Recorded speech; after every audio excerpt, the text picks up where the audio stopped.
By now, I think many of you are familiar with the Google Arts and Culture app that you can download onto your phone and use to check your own face against the faces found in artwork throughout the ages.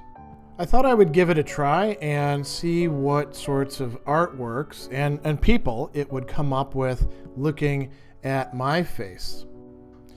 The results were actually a bit surprising, not least in how Google seemed to center on one particular part of my face. So I started out with this photo, smiling, and you can see what Google paired me up with, another guy smiling who also has a mustache and beard and somewhat similar features. Then, wearing the same outfit, I deliberately adopted a different vantage point for the selfie and a different expression. And you can see that, the Google app mapped onto that sufficiently. Again, picking a guy with a prominent mustache and beard and even similar hair if you take the color out of the equation. Then I thought I'd pick something kind of goofy looking and shot this one that you see right here. Google came up with a match for it. Again, similar perspective and, hair, beard, an eye that's prominent. So it's zooming in on features that it sees as similar. I wanted to see whether changing things up would result in different selections on the part of the app. So I put my glasses back on, and this is a time when I'm wearing a shirt and tie.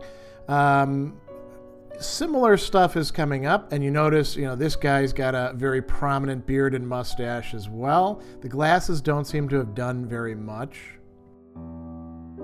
I mixed it up again by trying to use a different vantage point. You notice I'm, featuring the forehead prominently in this, and what do we get again? A guy with a mustache and beard. I think you should start to see a common theme by now.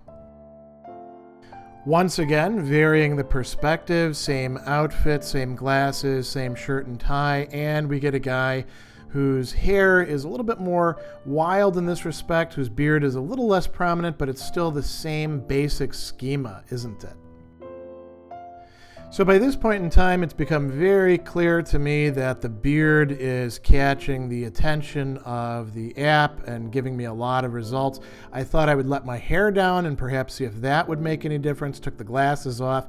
And so I got this interesting picture of a young man, somewhat similar features. I'd say his nose actually maps onto mine. Now I take a rather similar vantage point, but you notice that my facial expression is a little bit different, and Google maps me onto somebody who has a bit more of a martial looking face. And I think that actually does map quite well. But again, mustache, beard, hair combed back. So you see those features being focused on again.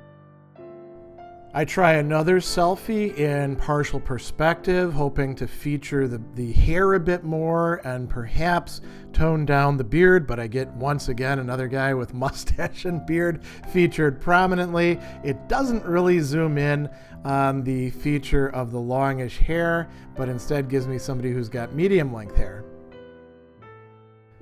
My final attempt at getting some sort of interesting match is carried out by opening my eyes wide with my hair down and looking straight into the camera, and it gives me this guy who's got a somewhat different expression than I do. I guess his eyes are open wide, and that's what we have in common. So what is there to say about this app? It certainly leaves something to be desired. It maps me onto men, primarily I think because of the facial hair feature. Occasionally it seems to get facial expressions that are similar to each other, linked up, but sometimes it seems a little off base. Given that it's Google who's working with this, you can well imagine that they're going to be using this for their machine learning and gathering this data and using this for facial recognition. But at this point, it really isn't that advanced, which is kind of a good sign in some respects.